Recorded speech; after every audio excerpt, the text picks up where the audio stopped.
vətən yaşasın.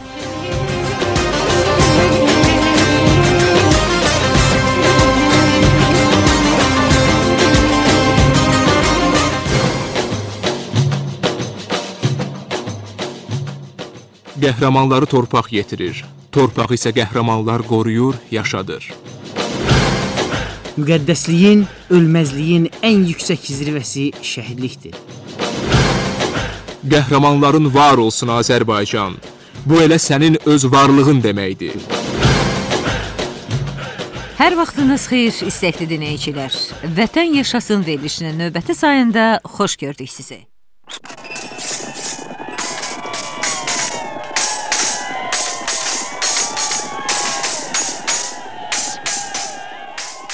Tarixi mənbələrdə Tanrının qamçısı kimi tanınan, Qərbi və Şərqi Roma imperiyalarına nəzarəti öz üzərinə götürən yenilməz hökmüdar Attila, Avropa qitəsinin 3/2-sinə hakim olmaqla dövlət sərhədlərini Asiya qədər genişləndirmişdi. O, Hun imperiyasının məğlub edilməz türk sərkərdəsi idi.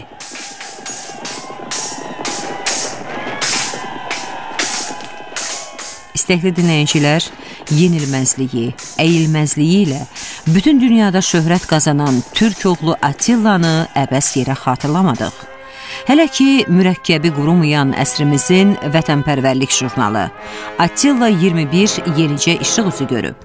Hun imperiyasından Qarabağ savaşına qədər qəhrəmanlıqlarla dolu həyat səhnəmizi işıqlandırmaqla yanaşı, gənclərimizin vətənpərvərlik ruhunda böyüməsində əvəzsiz xidmətləri olacağı şübhəsizdir. Əsrimizin Attillası adını qazanan, məğlub edilməz oğulların döyüş rəşadəti, cəsarəti, dəyanəti, yurdsevərliyi jurnalı daha da oxunaqlı edir və bəlkə də Attila 21 sırf qəhrəmanlıq tariximizi təbliğ edən ilk informasiya vasitəsidir.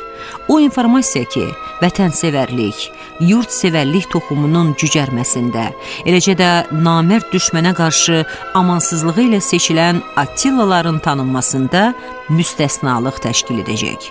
Jurnalın ilk sayda əsrimizin Attilası adını alan qeyrətli vətənpərvər soydaşımız İbad Hüseynova həsr olunub.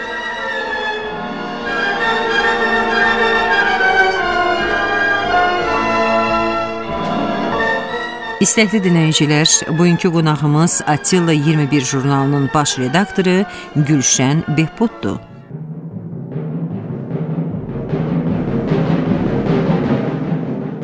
Salam Gülşən xanım. Salam. Sizi studiyamızda xoş gördük. Xoş gününüz olsun. Çox sağ olun Ötərxan müəllim. Mən sizə təşəkkür edirəm dəvətinizə görə, bizim tədbirlərdə iştirak elədiyinizə görə və qəhrəmanlıq mövzumuz çox gözəl bir mövzudur. Bugünkü cəmiyyətdə qəhrəmanlıq mövzusu çox qabardılmalıdır. Çünki Qarabağ müharibəsi bitmədiyi bir dönəmdə yaşayırıq. Hər kəs öz sahəsində qəhrəman olmalıdır. Ancaq indi bizim mövzu qəhrəmanlıqla bağlı gedirsə, Attiladan söhbət gedirsə, sizi çəkən bir tarixi qəhrəman adı bir jurnalla bağlıdırsa, təsadüfdən yarandı bu jurnal. Mən qəhrəmanlıqlarla bağlı çox yazılar yazmışdım, çox araşdırmışdım. Bir şəhid bacısı olaraq qəhrəmanlıq mövzusu mənim çox yanlıqlı bir yerimdir və bir tədbirdə mən bu qəhrəman haqqında çəkilmiş bir filmdə mənə çox təsir elədi. Yəni əsrin bugünkü Attilasından danışıram və orada bu mövzu mənə o qədər təsir elədi. Mən düşündüm ki, mən nəcə bu vaxta kimi bu qəhrəmanı tanımamışam.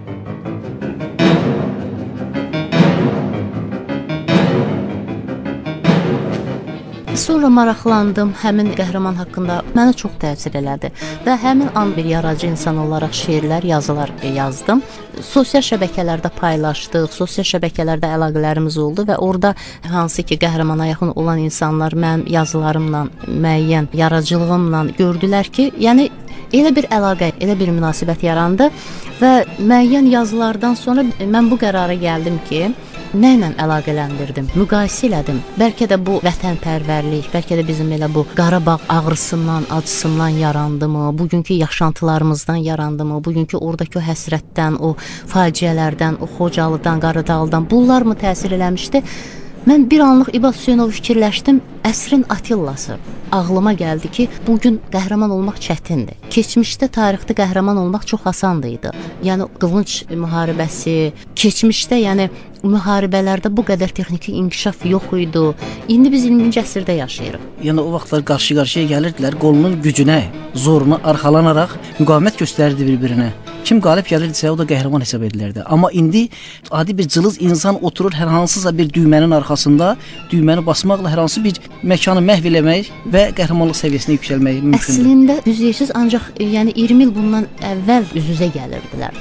Bu qəhrəmanlığı mən nə ilə müqayisə elədim? Attila ilə və bu jurnalın da adını Attila qoyduq və əsrin Atillası adlandırdım. Attila 21.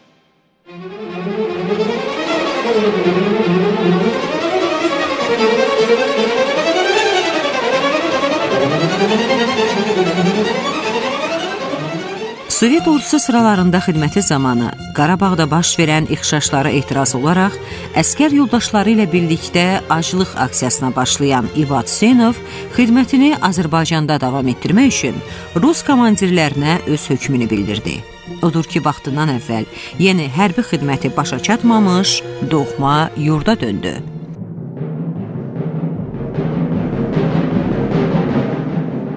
Ümumiyyətlə türk qəhrəmanlıq simvoludur. Bütün tarixi qəhrəmanlıqların hamısı türklərlə başlayıb. Attila da türk qəhrəman olubdur və o regiondan çıxıbdır.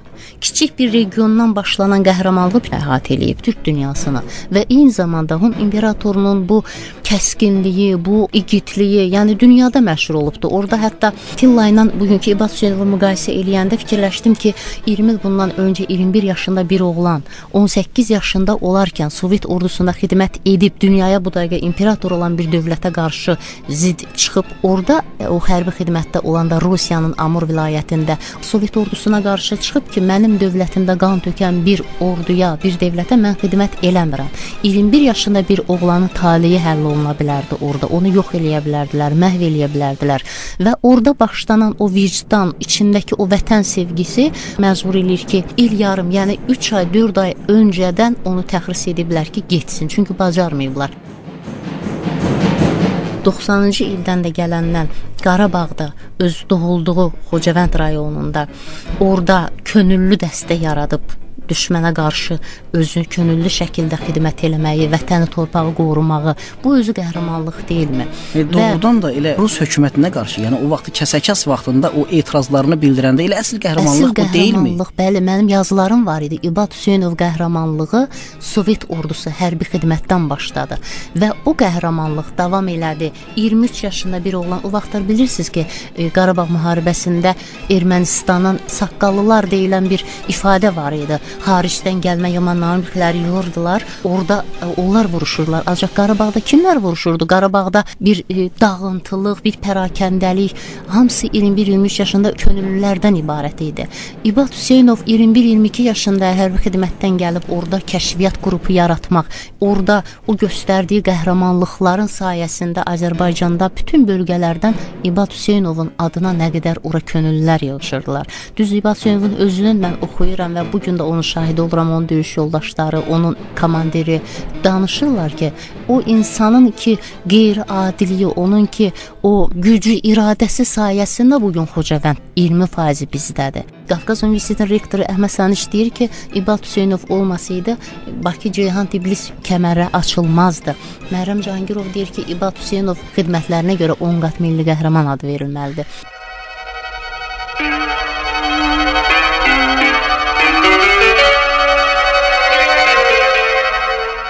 Avo ləqəbli Monti Melkonyan kimdir? O, 1957-ci il noyabrın 25-də Amerika Birləşmiş Ştatlarının Kaliforniya ştatında anadan olub. 1978-ci ildən Livanda gedən vətəndaş müharibəsində sağ xristiyan qüvvələrin tərəfində döyüşüb. Türk ordusuna qarşı PKK-nın həyata keçirdiyi əməliyyatlarda yaxından iştirak eləyib. Melkonyan həm də 1981-ci ildə Parisdə Türkiyə səfirliyinə hücumun əsas təşkilatçısıdır. Həmin ilin noyabrında Fransa polisi onu həbs edərkən üzərindən saxta sənədlər aşkar edilir. Melkonyanın həbsinə cavab olaraq Asala bir neçə terror aktı törədir. Bundan sonra terrorçulara güzəştə gedən Fransa hökuməti Melkonyanı Livana deportasiya eləyir. Lakin bir müddət sonra o saxta sənədlərlə yenə də Fransaya qayıdır.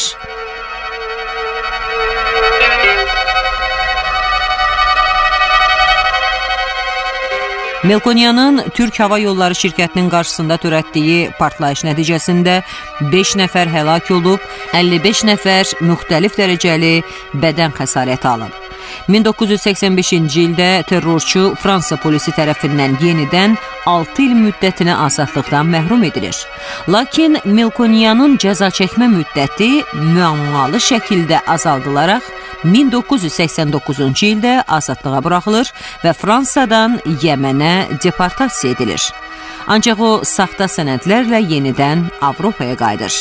1990-cı ildə Melkonyan terror fəaliyyətini davam etdirmək üçün Dağlıq Qarabağa gələrək erməni hərbi birləşmələrinə rəhbərlik edir.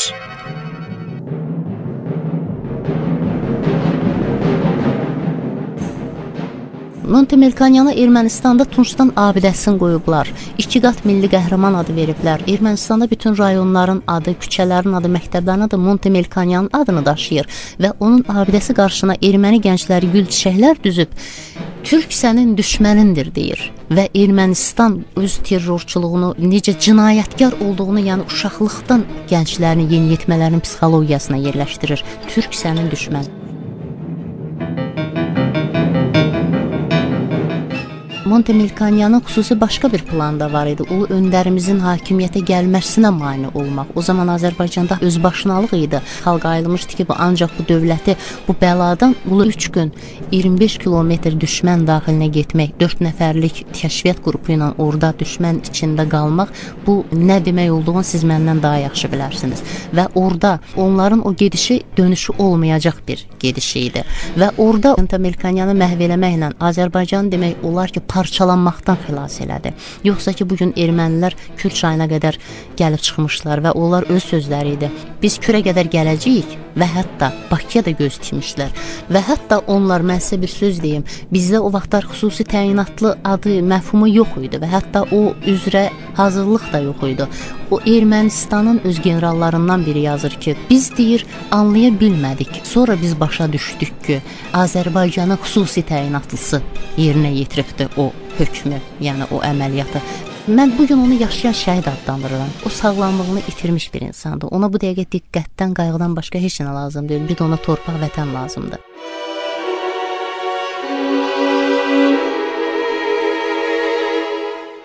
İvad Hüseynovun qeyri-adi döyüş bacarığı, yaşadığı ərazinin coğrafi quruluşunu yaxşı tanıması və doğma yurda olan tükənməz sevgisi onun hərb meydanındakı uğurlarının nəticəsi idi.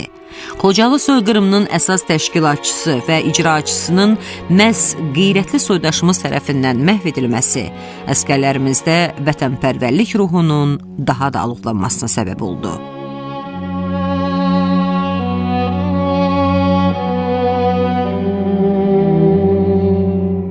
Söz sahiblərindən biri deyib, əsl qəhrəmanın üstünlüyü ondadır ki, o təhlükə ilə üz-üzə gələndə qorxu hissini boğub öldürür. İvad Hüseynov da dönüşü olmayan əməliyyat üçün yola düşəndə qorxu hissini içində məhv eləmişdi. Geri dönəcəyinə əminlik yaratmışdı özündə. Bəlkə də o əminlik idi ki, dünyada ən qanlı terrorçulardan Montemelkanyanı zərərsizləşdirdi. Tilla jurnalımızın təqdimatı Atatürk mərkəzində keçirildi, Yazıçılar İttifaqına keçirildi. Hətta bizim dəyərli millət vəkilimiz Nizami Cəfərov rəhbərliyi ilə Atatürk mərkəzində Attillanın təqdimatı keçiriləndə hər biri mənə öz təşəkkürünü bildi ki, bunun özü bir qəhrəmanlıqdır ki, bu cürə jurnal araya ərsəyə gətirmisiniz. O mənə böyük bir stimul və özümü hardasa bir xoşbəxt hiss eləyirəm ki, bir şəhid bacısı olaraq içimin yanğısını qoydum bu jurnalın içinə. Sonra bizim Yazıçılar İttifaqında özünüz şahid oldunuz, orada biz sizi də dəvət eləmişdik, ora çox sağ olun ki, gəlmişdiniz. Orada bizim xalq şairimiz Fikrət Qoca dedi ki, Yazıçılar İttifaqında yarandığı gündən ilk dəfə olaraq əsərlərimizin, kitablarımızın qəhrəmanı özü bizim qonağımızdır. Xoş gəldin qəhrəman. Bu fikirlər məni o qədər həyəcanlandırdı, məni o qədər xoş, həm də eyni zamanda bir sevinç hissləri bir yaşatdı ki, yəni bu günləri artıq elə bir insanlar hardasa bir qəhrəmanlığın acıdımlar deyim, bir ehtiyac duyulurmu deyim.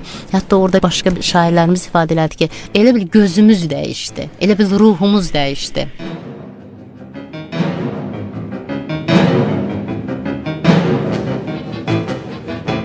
O qədər gözəl fikirlər söyləyirlər ki, sən hiss eləyirsən ki, düşünürsən ki, bugün Azərbaycan qəhrəmanlıqlardan xali deyil. Bugün yaxşı ki, İbad Hüseynov kimi qəhrəmanlarımız var. Yaşar Aydəmiroğlu Azərbaycanın qəhrəmanlıq simvolu adlandırır.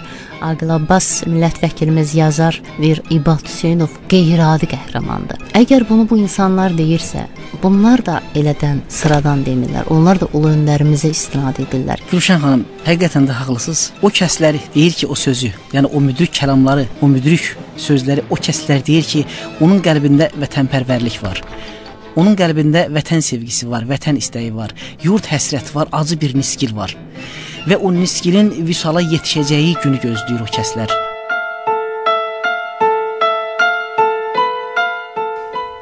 İstəkli dinləyicilər, müsahibimiz Gülşən Behbudun Azərbaycan bayrağı ordenli, əsrimizin Atillası adını qazanan İbad Hüseynovun şəninə söylədiyi duyğusal fikirləri gəlin öz dilindən eşidək. Gözlərindəki atəş bilirəm sönməyəcək, Qarabağı almamış ürəyin dinməyəcək. Sən ey ana vətənim ibadınla fəxr elə, sınmayan, əyilməyən inadınla fəxr elə. Yürü mənim igidim qılıncı qoymağına, qəhrəmanlıq dərsən Azərbaycan xalqına. Xətaisən, babəksən, sən igidsən, ərənsən, yoldan azan düşmənə haqq dərsini verənsən. Xocalının qisası qalmadı qiyamətə, Şuşa, Laçın alınar, Ağdam dönər cənnətə. Gözləyirik yenə də səndən hünər ibadım, vətənin dar günündə igid əskər ibadım.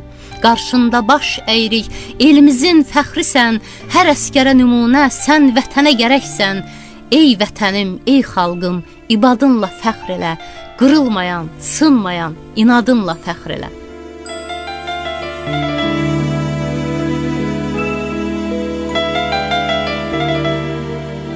Bəli, istəkli yurttaşlarımız, beləcə Attila 21 jurnalının qəhrəmanlıqlarla dolu səhifələrini vərəqləyə-vərəqləyə verişimizin sonuna gəlib çıxdıq.